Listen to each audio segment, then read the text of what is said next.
Halo, apa kabar kalian, sehat lah ya? Kembali lagi di channel Fanal The Movie. Kali ini kita bakal review film dari Netflix yang berjudul Sweet Girl yang dirilis tahun 2021. Film ini akan diperankan oleh aktor besar yang gak asing lagi bagi kita, yaitu Jason Momoa, aktor yang memerankan Aquaman juga. Jason Momoa akan berperan sebagai Ray Cooper. Dia memiliki istri dan putri yang sangat dia cintai. Namun karena keserakaan dari sebuah perusahaan farmasi yang membatalkan penyebaran obat untuk penderita kanker, istrinya Ray tidak bisa diselamatkan. Karena hal itu, dendam dia dan anaknya berlanjut dan dia akan menghancurkan para penguasa-penguasa serakah itu. Ya udah, tanpa basa-basa lagi kita langsung aja ke ceritanya, intro.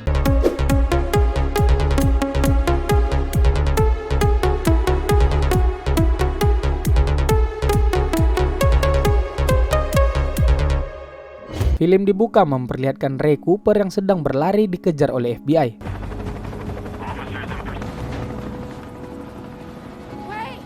Dia meminta menyerah saja karena sudah tidak ada lagi jalan untuk kabur. Tapi di sini dia memilih melompat ke sungai yang ada di depannya. Apa yang terjadi sebenarnya ya? Lalu diperlihatkan beberapa tahun sebelum kejadian itu. Ray Cooper sedang hiking di hutan bersama istri dan anaknya bernama Rachel. Mereka adalah keluarga yang bahagia. Sampai akhirnya istrinya Ray didiagnosa kanker. Dan mereka pun menghabiskan banyak uang untuk pengobatan istri tercintanya ini. Mereka tidak menyerah dengan keadaan itu dan berharap Mama Rachel ini bisa cepat sembuh. Ray adalah seorang petinju profesional yang sangat kuat. Dia pun sering melatih putri kesayangan ini juga. Namun kondisi istrinya semakin memburuk setiap hari. Tak lama dari situ kabar baik pun datang. Dokter yang menangani istrinya mengatakan ada sebuah obat yang bisa menyembuhkan kanker istrinya ini. Dan obat itu akan menjadi titik awal harapan baru para pengidap kanker untuk bisa kembali pulih. Obat itu pun akan datang beberapa hari lagi katanya. Jelas mendengar kabar itu membuat Ray dan putrinya sangat senang. Karena ada harapan lagi untuk istrinya bisa sembuh. Tapi setelah menunggu lama obat itu tak kunjung datang.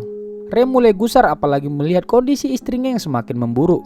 Lalu dia bertanya ke si dokter kapan istrinya akan diberikan obat yang dikatakannya tadi.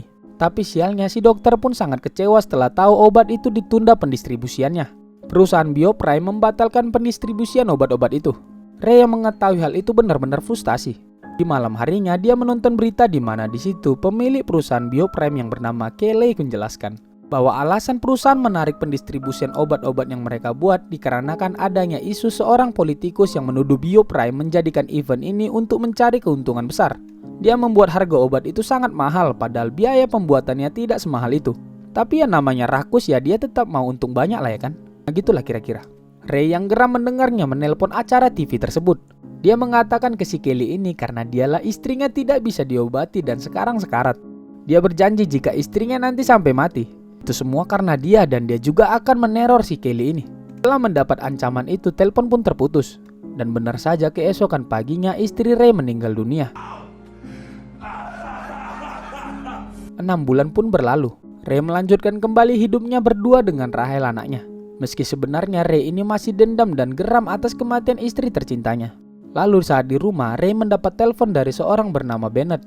Dia mengatakan bisa membantu Ray menguak kasus suap yang terjadi di perusahaan Bioprime. Dan dia punya bukti kuat. Itu artinya ada kesempatan membalas dendam dengan apa yang telah dilakukan perusahaan Bioprime pada istrinya.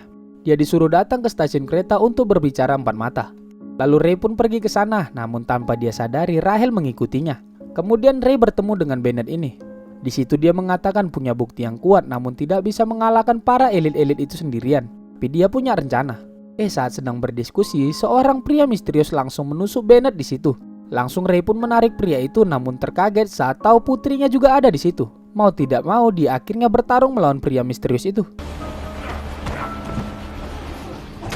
Kita sebut saja pria ini bernama Mr. X. Si Mr. X berhasil dilumpuhkan namun Rachel pingsan saat tadi berusaha menolong ayahnya.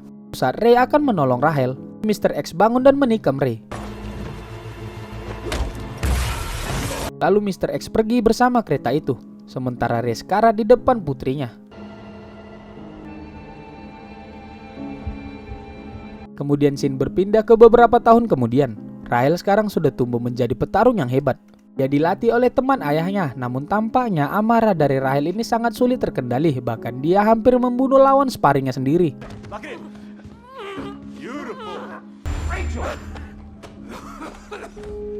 Lalu Rachel pulang dan bertemu dengan ayahnya. Nah di sini ternyata ayahnya masih hidup.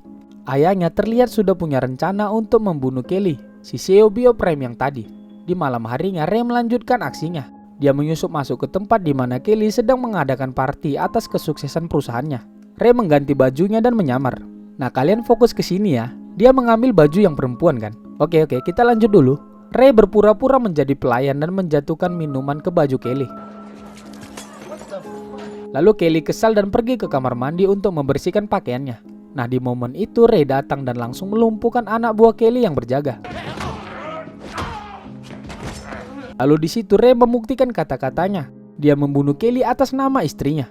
Tapi sebelum membunuhnya, Ray bertanya apakah benar ada penyuapan di Bioprime dan apakah benar dia yang mengirim Mr. X untuk menikam dirinya. Nah di sini Kelly mengaku bukan dia yang mengirim Mr. X tadi, tapi dia membenarkan memang ada suap yang dilakukan Bioprime, makanya dia setuju menunda pendistribusian obat itu. Dirasa cukup, Ray akhirnya membunuh Kelly di situ. Setelah itu Ray pulang dan alangkah kagetnya Rahel saat melihat ayahnya sudah membunuh Kelly. Ray menyuruh Rahel segera bergegas karena mereka akan segera kabur dari situ. Di sisi lain, FBI datang ke tempat kejadian untuk menyelidiki kasus pembunuhan Kelly.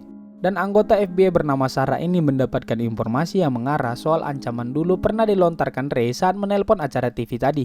Lalu diperlihatkan Ray dan Rahel mereka berencana pindah dan pergi ke Toronto karena tahu mereka akan segera jadi buronan. Rahel di sini cukup kesal dengan perbuatan ayahnya. Dia pun jadi selek sama ayahnya. Kemudian Ray memutuskan untuk menginap dulu ke sebuah motel dan beristirahat. Dan secara diam-diam Rahel menelpon kantor FBI dan berbicara dengan Sarah tadi. Dia mengatakan bahwa ayahnya adalah orang baik. Dia hanya melakukan hal benar menurutnya. Namun Sarah ini merasa ada yang aneh dari perkataan Rahel.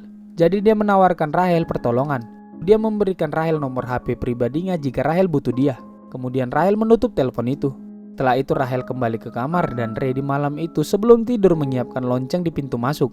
Sebagai tanda jika ada yang masuk dia bisa tahu. Kemudian mereka pun tidur. Keesokan paginya ternyata dua pria misterius datang untuk membunuh Ray dan Rahel.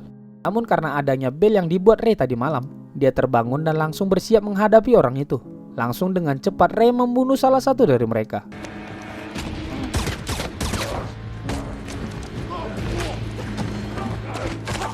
Kemudian dia bertarung dengan yang satunya lagi dan berhasil membunuhnya.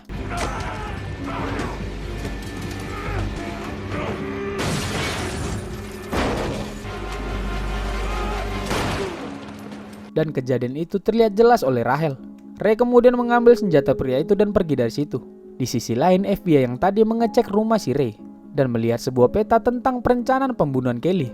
Jadi bisa dipastikan Ray menjadi tersangka sekarang. Kembali ke Ray, dia membaca artikel tentang pria bernama Shah yang tampaknya juga dalang dari penyuapan di perusahaan Bioprime. Nah itu artinya tugasnya belum selesai. Dia sekarang mengincar si Shah ini. Namun sebelum pergi, Rahel mengatakan sangat khawatir dengan ini semua. Karena semua ini mereka sekarang jadi diincar dan tidak hidup tenang. Di sini Ray tetap bersikeras ya. Dia pun kemudian melanjutkan rencananya membuat jebakan untuk pria bernama Shah itu nanti malam.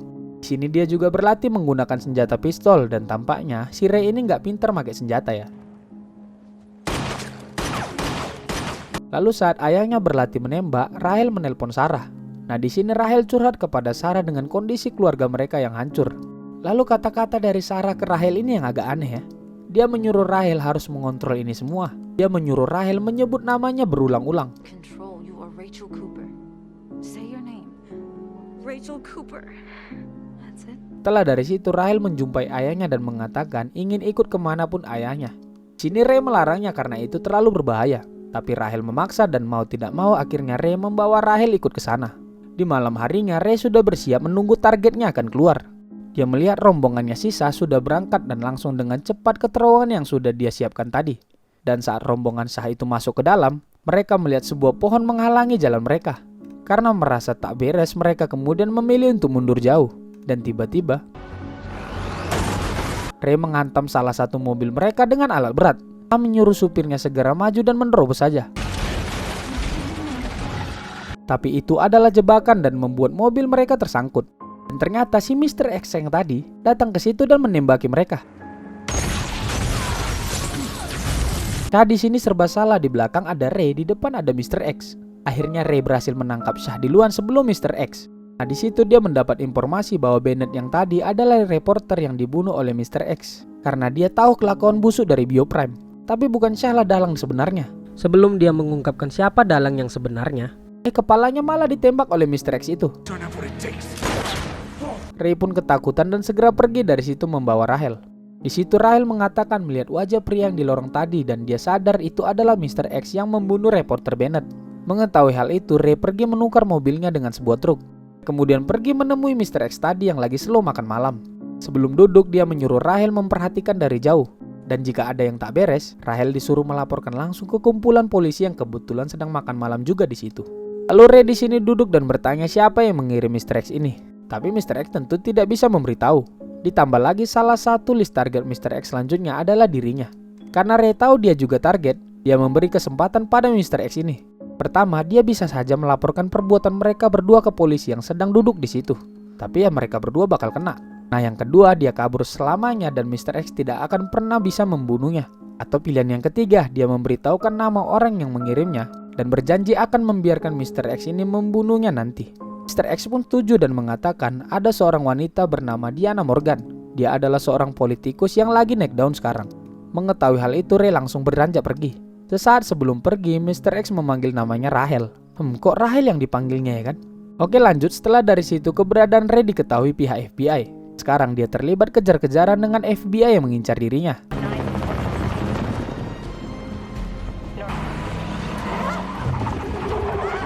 Mereka terjebak macet di jembatan dan langsung berlari menuju ke stadion. Ray menerobos masuk ke dalam, namun yang aneh si Rahel tidak terlihat entah di mana. Ray berlari terus dan naik hingga ke atap stadion. Nah ini adalah scene yang di awal tadi di mana Ray dikejar-kejar oleh para FBI. Dan saat Ray akan melompat, Sarah memanggilnya. Disinilah ketahuan Sarah mencoba menyadarkan bahwa dirinya bukanlah Ray. Nah disinilah plot twist dari film ini. Ray yang kita lihat ini sebenarnya adalah Rahel. Ray ayahnya Rahel telah meninggal saat ditusuk oleh Mr. X di kereta tadi. Ray yang kita lihat dari tadi adalah ciptaan imajinasi dari pikirannya si Rahel ini. Ini kayak bipolar lah dia kira-kira. Nah tadi maksud aku nyuruh kalian fokus di scene ini karena dari sini kita udah bisa lihat kejanggalan. Kok Ray badan kayak Aquaman gini malah ngambil baju cewek? Nah jadi terjawab kan sekarang. Oke lanjut. Sarah mengerti keadaan Rahel ya karena kesedihan yang menimpa dirinya setelah kematian kedua orang tuanya. Tapi Rahel tidak peduli, dia memilih untuk melompat ke sungai yang ada di depannya.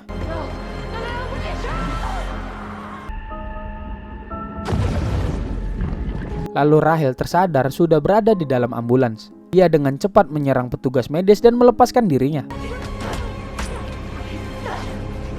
Sarah menyuruh Rahel berhenti, namun ambulans mereka terjatuh dan Rahel berhasil kabur. Lalu diperlihatkan inilah dia, Diana Morgan, politikus yang sedang mencalonkan dirinya. Dia mengatakan karena jasanya lah obat-obatan yang didistribusikan oleh Bioprem menjadi lebih murah. Jadi kita tahu semua itu merupakan salah satu trik kampanye ya ternyata. Biar terlihat Diana Morgan ini pro ke rakyat gitulah. Di situ ternyata Rahel juga hadir dan terlihat juga Mr. X sedang berjaga-jaga. Rahel kemudian membaca kondisi dan situasi. Di malam harinya Rahel melanjutkan aksinya memburu Diana. Namun keberadaannya sudah diketahui oleh Mr. X. Akhirnya Rahel bertarung melawan Mr. X di situ. Mereka bertarung habis-habisan hingga terjatuh di sebuah kolam. Di situ posisi Rahel tersudutkan dan akan ditenggelamkan oleh Mr. X ini. Saat di titik terakhir napasnya, suara ayahnya hadir di pikirannya dan membuat dia sadar kembali. Dengan cepat Rahel menyerang balik dan menusuk Mr. X berkali-kali hingga dia tewas.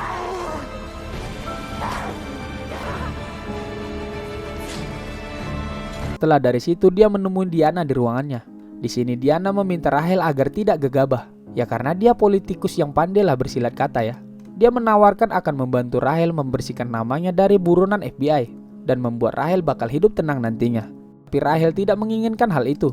Di situ Rahel memaksa Diana mengakui memang dialah yang menyuap Bioprime untuk menunda obat-obatan itu didistribusikan. Biar semua orang tahu kebusukan dari Diana Morgan ini. Dia sangat kesal karena kepentingan dari politiknya ibunya menjadi korban. Saat Rahel akan membunuh Diana, dia pun kemudian berubah pikiran. Dia pergi dari situ dan membiarkan Diana hidup. Nah ternyata Rahel sudah merekam pengakuan dari Diana Morgan tadi. Dia mengirimkan rekaman itu ke Sarah sebagai bukti bahwa Diana Morgan bersalah. Kemudian Rahel memutuskan untuk pergi dari kota itu dan memulai hidup yang baru. Dan film pun selesai. Oke gimana? Serukah filmnya? Jadi film dari Bang Aquaman kali ini cukup menarik ya. Apalagi ada plot twist yang keren tadi di tengah film. Ya membuat mind blow sedikit lah bagi yang menontonnya. Jadi intinya kematian Mamak si Rahel tadi ya karena ditundanya distribusi obat kanker dari Bioprime. Dan penundaan itu adalah karena drama politik yang dibuat Diana Morgan agar dia memenangkan pemilu yang mendatang. Biar rakyat pro ke dia lah karena udah berhasil buat obat kanker itu lebih murah. Padahal sebenarnya memang murah. Gitulah politik bos. Oke paham ya. Jadi sekian dulu cerita dari film Sweet Girl tahun 2021. Sampai jumpa di video selanjutnya. Bye.